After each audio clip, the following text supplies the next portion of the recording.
warahmatullahi wabarakatuh, anak-anak. Ya, apa kabar kalian hari ini? Sehat semua? Alhamdulillah kalau kabar baik dan sehat semuanya. Baiklah, sebelum memulai pelajaran, silahkan Andi sebagai ketua kelas kita pimpin doa terlebih dahulu. Ya, terima kasih Andi. Ya, sebelum memasuki pelajaran hari ini, ada yang tahu kemarin itu hari apa? Ya benar, kemarin hari Senin. Biasanya kita kan kalau di sekolah mengadakan apa setiap hari Senin pagi sebelum memulai pelajaran? Upacara. Ya benar, upacara. Kalau di upacara itu biasanya ada petugas-petugas upacaranya. Ada yang bisa menyebutkan siapa saja petugas-petugas upacaranya? Iya, Rio, silakan. Ya, terima kasih. Benar. Ada pengibar bendera, pembaca undang-undang, ada pemimpin upacara, pembina upacara, dan masih banyak lainnya. Dan tugas pembina upacara kan memberikan pidato kepada peserta upacara dan semuanya hadir dalam upacara tersebut. Nah, biasanya pada pidato tersebut akan disisipkan saran-saran, ajakan-ajakan, himbauan-himbauan yang sifatnya persuasif seperti itu. Kalau semisal upacara memperingati hari lahirnya Pancasila misalnya, pasti pembina upacara tersebut akan mengajak kita, menghimbau kita untuk lebih menghayati dan menanamkan nilai-nilai Pancasila pada diri kita seperti itu. Dan teks pidato tersebut ada pasti dimasuki narasi-narasi yang sifatnya persuasi seperti itu. Terdapat kalimat-kalimat ajakan dalam menghayati dan mencerminkan perilaku atau sikap Pancasilais itu sendiri. Misalnya, marilah kita menjadi bangsa yang adil dan beradab, bermoral.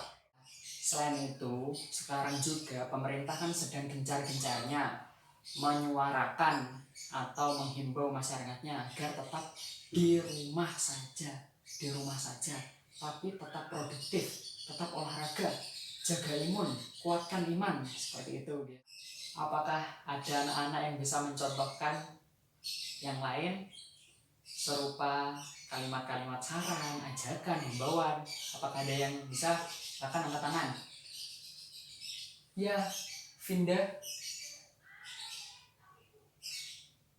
Oh, ya, terima kasih. Benar, Vinda itu. Biasanya kan kita sering dapat selebaran atau flyer-flyer gitu ada di jalan-jalan, isinya ikutlah dengan bimbingan belajar kami. Beberapa lulusan atau alumni dari kami sudah ada yang terterima di SMA favorit, perguruan tinggi favorit, seperti itu. Ya benar, itu juga merupakan salah satu contoh teks persuasi yang isinya terdapat kalimat-kalimat ajakan, saran, himbauan, seperti itu. Terima kasih Dinda, bagus. Nah, hari ini kita akan belajar mengenai teks persuasi. Mulai dari apa pengertian teks persuasi, ciri teks persuasi, tujuan teks persuasi, hingga cara mengidentifikasi informasi dalam teks persuasi. Sebelumnya, apa sudah ada yang tahu apa itu teks persuasi? Ya, silahkan Niko. Ya, benar. Niko benar. Teks persuasi itu adalah teks yang isinya mengajak, menghimbau, mempengaruhi, dan membujuk agar pembaca mau mengikuti atau menurut pada harapan atau ekspektasi dari penulis teks tersebut, seperti itu.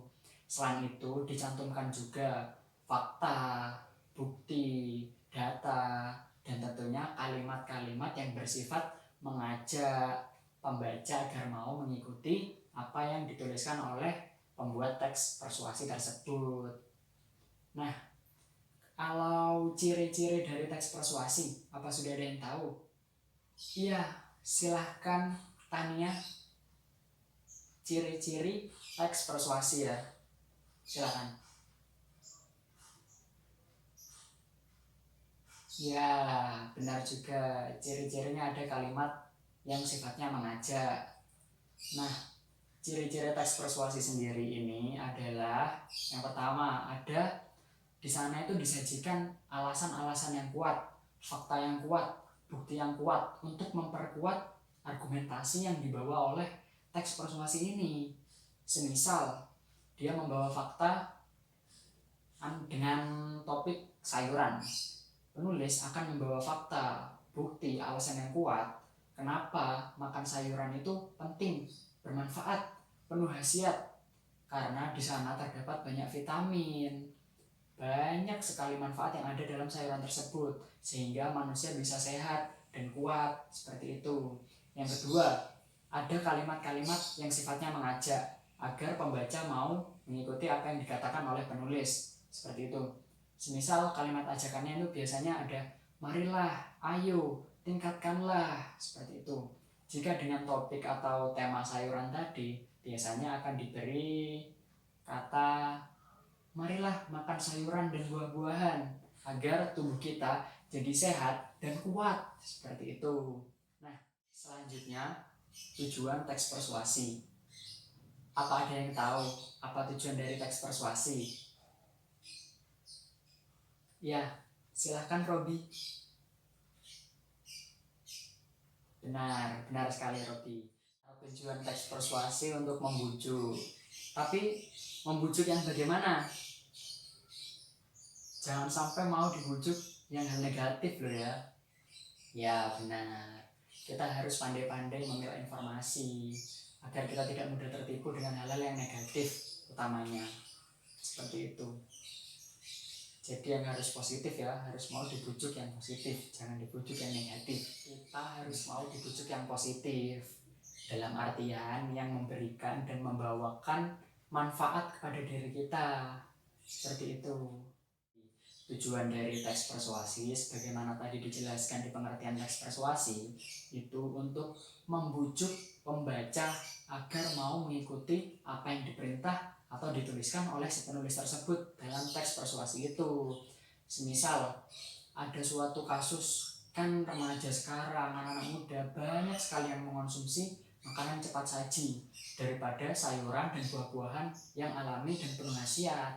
Maka penulis akan membujuk dengan segala kemampuannya agar masyarakat-masyarakat yang masih muda ini, generasi penerus bangsa, mau mengkonsumsi sayuran dan buah-buahan agar menjadi bangsa yang kuat untuk mempertahankan negara ini.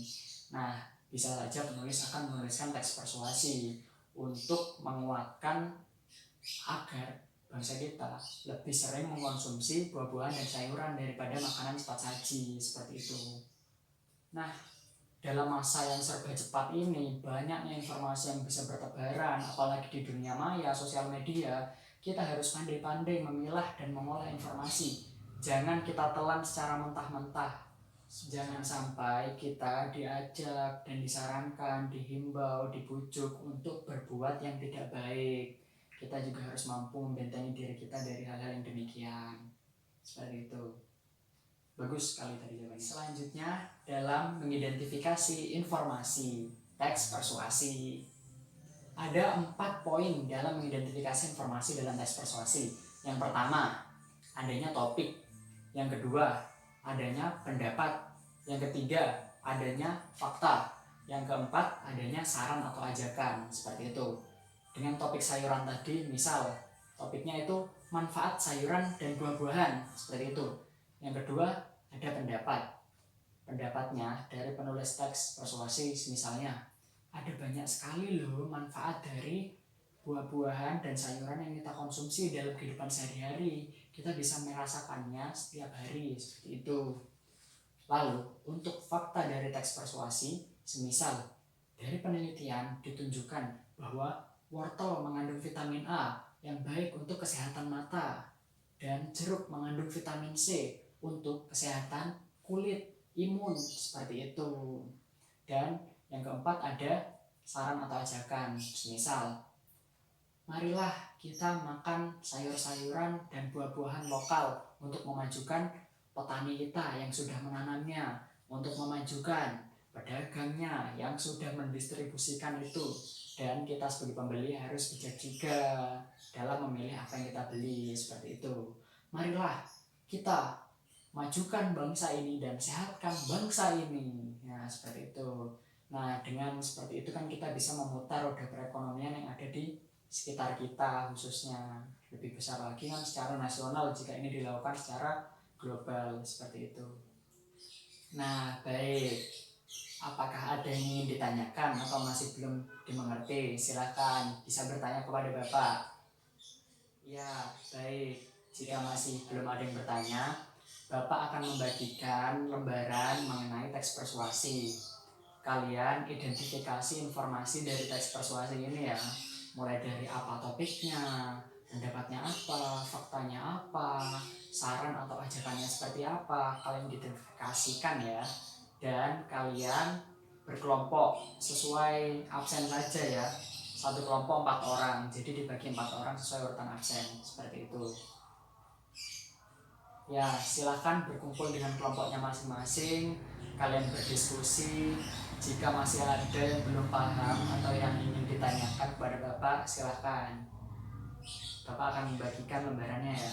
Setelah kalian berdiskusi dan mengerjakan bersama kelompok kalian, 3 kelompok akan maju ke depan kelas untuk presentasi, dan kelompok lain akan menanggapi atau merespon dari presentasi teman yang maju, seperti itu. Silahkan kalian kerjakan dengan sungguh-sungguh ya. Dan jika ada yang ingin bertanya, silahkan kepada Bapak ya. Bapak nanti akan berkeliling mengecek satu-satu perkembangan dari setiap kelompok. Silahkan mulai dikerjakan.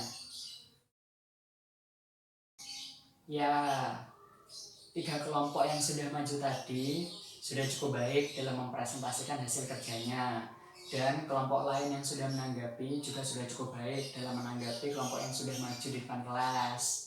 Nah, selanjutnya untuk mengingat atau merefleksikannya lagi, apakah ada yang tahu dan mau menyebutkan apa itu pengertian teks persuasi? Ya, silakan Nita.